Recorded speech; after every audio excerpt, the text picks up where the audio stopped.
नमस्कार सभी को। प्रस्तुत है जनसंचार माध्यम का भाग 4, जिसमें हम जनसंचार से जुड़े कुछ अन्य महत्वपूर्ण प्रश्नों को जानने का प्रयास करेंगे। बढ़ते हैं प्रश्नों की तरफ।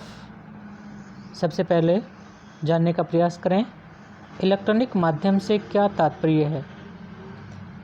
जिस जनसंचार में इलेक्ट्रॉनिक उपकरणों का सहारा लिया जाता है, इलेक्ट्रॉनिक माध्यम कहलाता है। जैसे रेडियो, दूरदर्शन, इंटरनेट आदि प्रमुख इलेक्ट्रॉनिक माध्यम हैं। अगला प्रश्न, ऑल इंडिया रेडियो की विधिवत स्थापना कब हुई। ऑल इंडिया रेडियो की स्थापना हुई 1936 में। एफएम रेडियो की शुरुआत कब हुई। एफएम रेडियो यानी फ्रीक्वेंसी मॉड्यूलेशन, इसकी शुरुआत हुई 1993 में, 1993।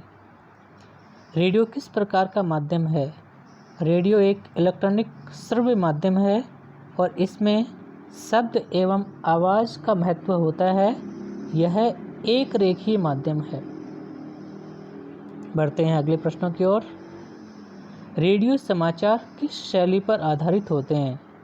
तो रेडियो समाचार उल्टा पिरामिड शैली पर आधारित होते हैं। उल्टा पिरामिड शैली क्या है, यह कितने भागों में बंटी होती है। तो उल्टा पिरामिड शैली में तथ्यों को महत्व के क्रम में प्रस्तुत किया जाता है, जिसमें सबसे पहले ज़्यादा महत्वपूर्ण तथ्य यानी मुख्य जो समाचार है, हेडलाइन, वो सबसे पहले बताई जाती है और उसके पश्चात घटना का विश्लेषण किया जाता है। उल्टा पिरामिड शैली में 3 भाग होते हैं, इंट्रो, बॉडी और समापन। बढ़ते हैं अगले प्रश्नों की ओर। रेडियो समाचार लेखन के लिए किन किन बुनियादी बातों पर ध्यान दिया जाना चाहिए। तो रेडियो समाचार वाचन के लिए तैयार की गई कॉपी साफ सुथरी और टाइप की गई हो। कॉपी को ट्रिपल स्पेस में टाइप किया जाना चाहिए। पर्याप्त हाशिया छोड़ा जाना चाहिए।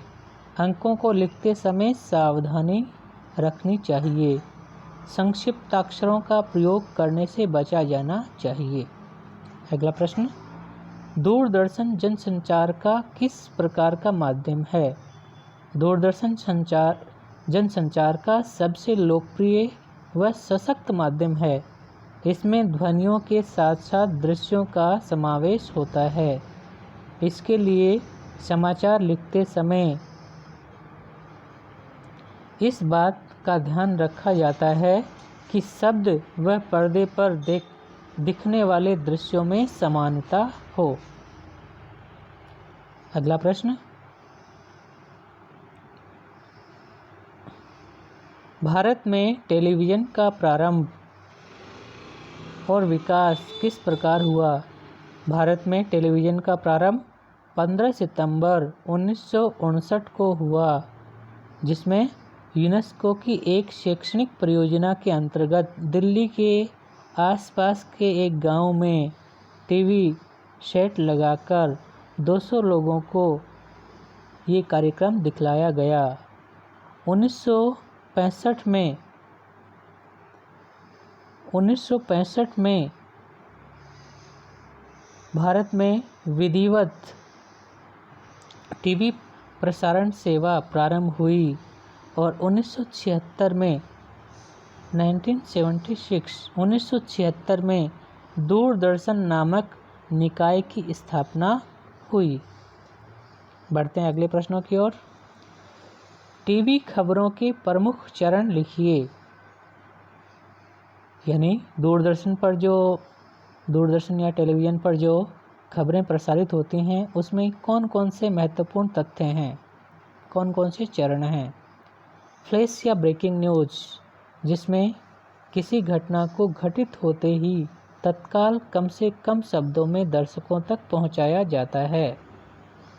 ड्राई एंकर, जिसमें एंकर केवल खबर का शब्दों से विश्लेषण करता है, उसके पास घटना से संबंधित दृश्य, वीडियो, बाइट इत्यादि नहीं होते। फोन इन, इसमें एंकर रिपोर्टर से फ़ोन पर बात कर दर्शकों तक सूचना पहुंचाता है। एंकर विजुअल समाचार के साथ साथ संबंधित दृश्यों को दिखलाया जाना। एंकर बाइट एंकर का प्रत्यक्षदर्शी या संबंधित व्यक्ति के कथन या बातचीत द्वारा प्रामाणिक खबर प्रस्तुत करना। लाइव घटना का घटनास्थल से सीधा प्रसारण। एंकर पैकेज इसमें एंकर द्वारा प्रस्तुत सूचनाएं संबंधित घटना के दृश्य, बाइट, ग्राफिक्स आदि द्वारा व्यवस्थित ढंग से दिखलाई जाती है। इंटरनेट क्या है, इसके गुण दोषों पर प्रकाश डालिए।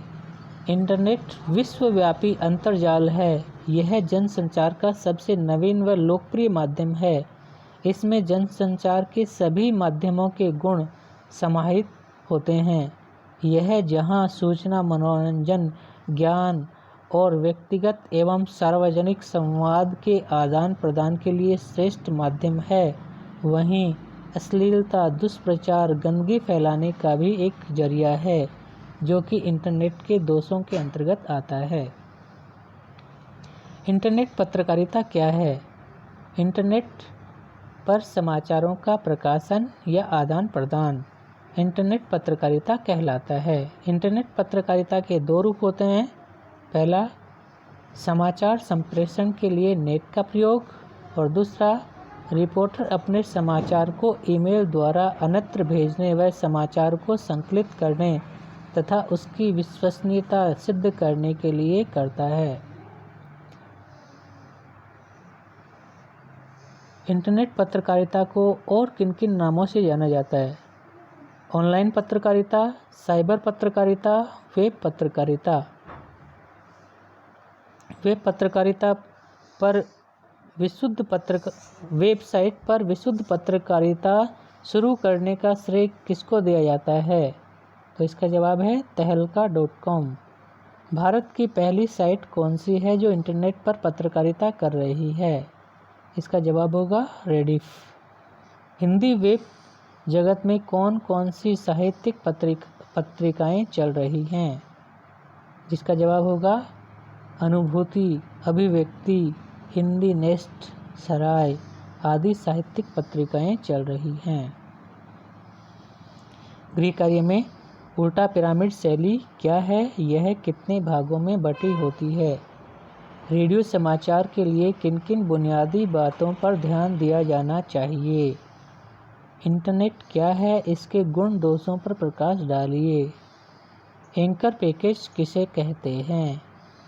भारत में टेलीविज़न का प्रारंभ और विकास किस प्रकार हुआ? तो इस प्रकार ये था जनसंचार भाग 4।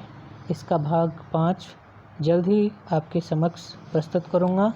तब तक के लिए धन्यवाद।